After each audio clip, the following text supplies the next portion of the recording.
চৰকাৰে ভাবিছে যে মোৰ নামটো উল্লেখ কৰি ভাবুকি প্ৰদান কৰি পৰৱৰ্তী দিনসমূহত সংগ্ৰামী কাৰ্যসূচীত তেওঁলোকে যাতে অংশগ্ৰহণ নকৰে এটা তেওঁলোকে মানে ভয় ভাবুকি দিবলৈ চেষ্টা কৰিছে।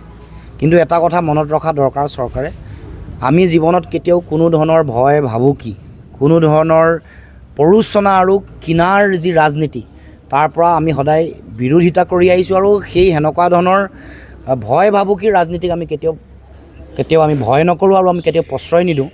তেওঁলোকক কৈ থ'ব খুজিছোঁ, অসমৰ জনগণৰ অধিকাৰৰ কাৰণে, আমাৰ মাটি ভেটি ৰক্ষাৰ কাৰণে, ভাষা কৃষ্টি সংস্কৃতি ৰক্ষাৰ কাৰণে, ৰাজনৈতিক অধিকাৰ সুৰক্ষিত কৰিবৰ কাৰণে সকলো ধৰণৰ প্ৰত্যাহ্বান অতিক্ৰম কৰি আমি যুঁজি আছোঁ আৰু ভৱিষ্যতৰ দিনতো যুঁজি থাকিম।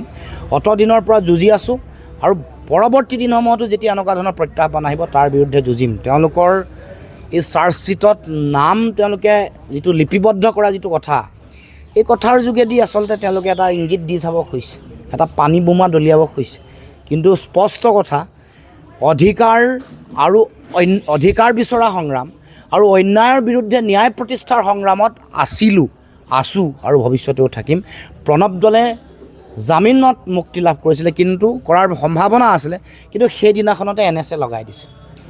আদিত্য ৰাভাক অতি সুপৰিকল্পিতভাৱে জেললৈ নিক্ষেপ কৰা হৈছে।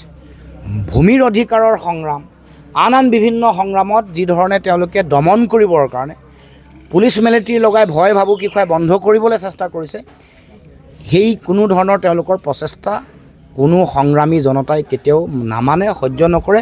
পৰৱৰ্তী দিনসমূহত তাৰ সমুচিত প্ৰত্যুত্তৰ চৰকাৰে পাব। এইটোতো বিজেপি চৰকাৰৰ ৰাজনীতি। তেওঁলোকে বিভিন্ন সময়ত বিভিন্ন উপায় অৱলম্বন কৰে, ভয় ভাবুকি খুৱাই, বিভিন্ন ধৰণৰ আইনৰ পাকচক্ৰত মানুহক ষড়যন্ত্ৰমূলকভাৱে তেওঁলোকে জেললৈ নিক্ষেপ কৰে আৰু তেওঁলোকৰ চিন্তা, তেওঁলোকৰ লক্ষ্য উদ্দেশ্যৰ বিৰুদ্ধে থিয় দিলে, অন্যায়ৰ বিৰুদ্ধে মাত মাতিলে তেওঁলোকে যিকোনো ধৰণৰ ষড়যন্ত্ৰ আৰু কূটকৌশলৰ তেওঁলোকে সূচনা কৰে। গতিকে এই যিটো অগণতান্ত্ৰিক আৰু ফেচিবাদী তেওঁলোকৰ যিটো মানসিকতা, তেওঁলোকৰ যিটো দমন আৰু উৎপীড়নৰ যিটো ৰাজনীতি, এই ৰাজনীতি বৰ বেছিদিন টিকি নাথাকে। জনতাৰ শক্তিক তেওঁলোকে যন্তৰ মন্ত্ৰত তেওঁলোকে উমান পালে পৰৱৰ্তী দিনত সমগ্ৰ দেশতেই গণতন্ত্ৰত জনতাৰ যিটো মূল শক্তি, গণতন্ত্ৰ সুৰক্ষিত কৰি ৰাখিবৰ কাৰণে জনসাধাৰণৰ যিটো মূল চালিকা শক্তি, তাক ভয় ভাবুকি খুৱাই দমন কৰি নিশেষ কৰাৰ ষড়যন্ত্ৰ সাধাৰণ ৰাইজে উফৰাই দিব, এই কথা নিশ্চিত।